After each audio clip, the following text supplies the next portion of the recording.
20 মিনিটেই কিভাবে নরম তুলতুলে ধোকলা বানিয়ে নেওয়া যায়, আজ আমরা সেটাই দেখব। এই ধোকলা একটা গুজরাটি খাবার।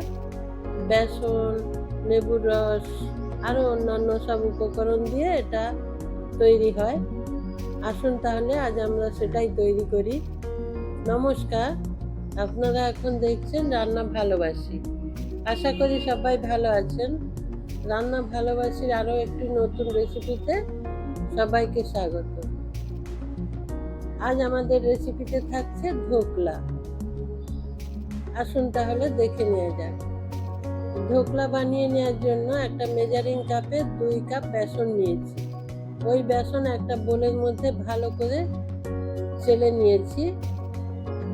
শেষে একটু গোটা গোটা থাকলে ওটা এইভাবে চামচ দিয়ে একটু ভালো করে নাড়াচাড়া করলে ওটা হয়ে যাবে চেলে নিয়েছি। এখন একটা স্মুথ ব্যাটার বানিয়ে নেব। ব্যাটার বানিয়ে নেওয়ার জন্য অন্য একটা বোল নিতে হবে। এই বোলের মধ্যে জল নেব।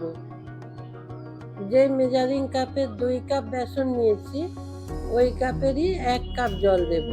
এটাই সঠিক পরিমাণ, আর জল দেওয়ার দরকার পড়বে না। এই জলের মধ্যে 1 চামচ লেবুর রস দিলাম, আর 1 চামচ চিনি দেব, পরিমাণ মতো নুন দেব।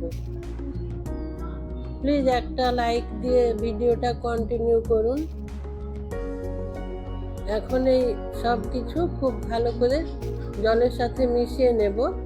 চিনিটা মিশে যাওয়া পর্যন্ত এইভাবে গুলে নেব ভালো করে। তারপর এই জলের মধ্যে বেসন দিয়ে দেব, দিয়ে একটা স্মুথ সুন্দর ব্যাটার তৈরি করে নেব। এখানে আমি একটা কথা বলে রাখি, আমি যে লেবুর রস ব্যবহার করলাম, এখানে আপনারা চাইলে লেবুর রসের পরিবর্তে দোকানে যে সাইট্রিক অ্যাসিড কিনতে পাওয়া যায় ওটা ব্যবহার করতে পারেন। লেবুর রসের পরিবর্তে 1 চামচ সাইট্রিক অ্যাসিড দিয়ে দেবেন। 1 চামচ সাদা তেল দিয়ে দিলাম। তারপর ওটা ভালো করে ফেটিয়ে নেব।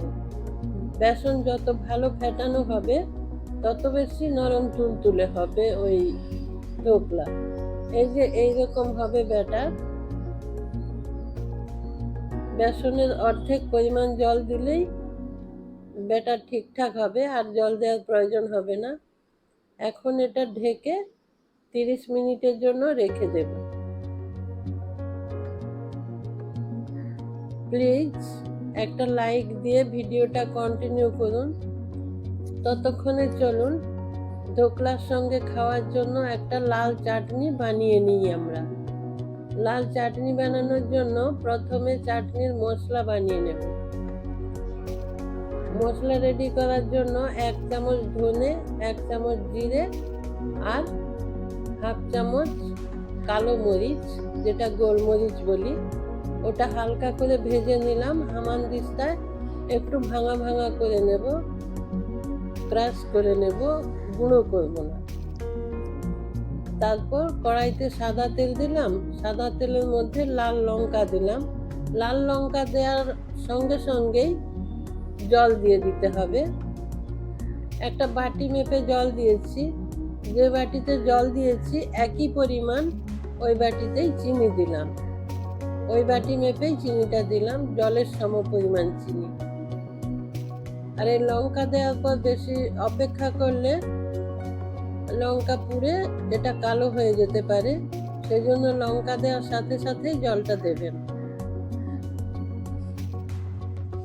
এইভাবে একটু নাড়াতে থাকবেন, চিনি গলে যাবে। এই সময় হাই ফ্লেমে গ্যাস রেখে দেবেন, তাড়াতাড়ি চিনি গলে যাবে। চিনি গলে যাওয়ার পর এই যে তেঁতুলগুলা জল দিয়ে দিলাম। একটু এই যে কালো তেঁতুল, যেটা পুরানো তেঁতুল, এটা দিলেই বেশি সুন্দর হয় দেখতে চাটনিটা, বা খেতেও ভালো হয়। ওটা ফুটছে। এখন আমি ওই ভেজে রাখা মশলা থেকে 1 চামচ দিয়েছি, আর বিট নুন দিলাম। এটা বিট নুন দিয়েই করবেন, তাতে টেস্ট ভালো হয়। আর হাফ চামচ মতো সাদা তিল দিয়ে দিলাম। এটা আপনারা দিতেও পারেন, নাও পারেন, অপশনাল। এটা গার্নিশিং এর জন্য, দেখতে ভালো লাগবে, খেতেও ভালো লাগে। চাটনি রেডি হয়ে গেছে, গ্যাস অফ করে দিয়েছি। এই সাদা তিলের পরিবর্তে আপনারা 4 মগজও দিতে পারেন। এদিকে ব্যাটার রেডি হয়ে গেছে। এখন আমি একটা ছোট্ট বোলের মধ্যে অল্প একটু জল নিয়েছি। ওই জলের মধ্যে 1/4 টিস্পুন খাবার সোডা দিলাম। জলে দেওয়ার কারণ এটা খুব ভালোভাবে বেসনের সাথে মিশে যাবে। এবার বেসনের সাথে একটু ভালো করে ফেটিয়ে নেব। ফেটানোর পর আর বেশিক্ষণ অপেক্ষা করা যাবে না। এই যে সোডা দিলাম, সোডা দেওয়ার পর আর বেশিক্ষণ অপেক্ষা করা যাবে না। এই যে খাবার সোডা, এর কার্য খুব তাড়াতাড়ি শুরু হয়, আবার তাড়াতাড়ি শেষ হয়ে যায়। সেই জন্য যত তাড়াতাড়ি সম্ভব এটা করে নিতে হবে। খাবার সোডা দেওয়ার পর রেখে দিলে চলবে না, বা ব্যাটার তৈরির সময় খাবার সোডা দেব না। এই শেষে যখন আমি ধোকলা রেডি করে উনুনে বসাবো তার আগেই এটা দেব। এবার একটা বোলের মধ্যে অল্প একটু তেল মেখে নিয়েছি। তেলের ওপর একটু ময়দা গুলিয়ে নিয়েছি, তাতে এটা খুব তাড়াতাড়ি বেরিয়ে আসবে রেডি হওয়ার পর। সেই জন্য ওটা করলাম। তারপর এই বাটিটা একটু ভালো করে এইভাবে নাড়িয়ে নেবেন। ব্যাস রেডি হয়ে গেল। এদিকে একটা প্রেসার কুকারে জল নিয়েছি। জলের মধ্যে একটা এই যে স্ট্যান্ড বসিয়ে দেব। এটা আপনারা চাইলে কড়াইতে জল দিয়েও করতে পারেন। কড়াইতে এইভাবে একটা স্ট্যান্ড দিয়ে এটা বাটিটা বসিয়ে দেবেন, তারপর ওপর থেকে ঢেকে দেবেন। প্রেসার কুকারটাও আমি ওপর থেকে হালকা করে ঢেকে দিলাম। ঢাকনাটা একদম এঁটে দিলাম না, ওপর থেকে জাস্ট ঢাকা দিয়েছি। এখন 15 মিনিট ওয়েট করেছিলাম। তারপর এই যে এত পরিমাণে ফুলেছে, নরম হয়েছে যে এটা ওপর থেকে ফেটে গেছে। এটা একটু সময় লাগবে, 1 থেকে 2 মিনিট। ব্যাস রেডি হয়ে গেছে। এখন গ্যাস অফ করে ওটা ঠান্ডা হতে দেব। ঠান্ডা হয়ে গেছে, আমি নিয়ে নিয়েছি। এখন একটা প্লেটের মধ্যে এইভাবে উল্টে দিয়ে এটা এই যে নিয়ে নিতে হবে। দেখুন ধোকলা কত নরম তুলতুলে হয়েছে, একদম স্পঞ্জের মতো, খুব সুন্দর নরম হয়েছে। আসুন এবার এটা পিস পিস করে কেটে নিই। এইভাবে পিস করে কেটে নেবেন।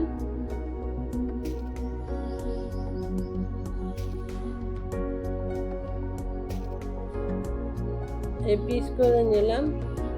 প্লিজ আমার চ্যানেলটা সাবস্ক্রাইব করে আমার পাশে থাকবেন। ডান দিকে থাকা বেল আইকনটা প্রেস করে দেবেন। এই যে একদম নরম তুলতুলে হয়েছে ধোকলা। এখন এর ওপর থেকে একটা জল ছড়িয়ে দিতে হবে। ওটাকে জল কিংবা সিরাপ বলতে পারি। এই সিরাপ বানিয়ে নেওয়ার জন্য একটা ছোট্ট ফ্রাই প্যানের মধ্যে সাদা তেল দিলাম, আর 1 চামচ সরষে, 4টে গোটা শুকনো লঙ্কা দিলাম, কারি পাতা দিলাম। এটা একটু ভেজে নেব, দিয়ে একটা সিরাপ বানিয়ে নেব।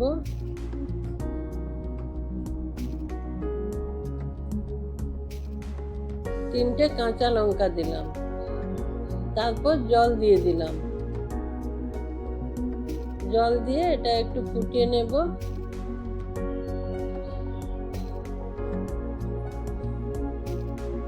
এটা ফুটে গেছে। এখন ওপর থেকে লেবুর রস দিয়ে দেব। এটা ধোকলার উপর ছড়িয়ে দেব। এটার জন্য ধোকলা খেতে হালকা টকটক হবে। প্রথমেও একটু লেবুর রস দিয়েছি। এইভাবে ওপর থেকে ধোকলার উপর দিয়ে দেব।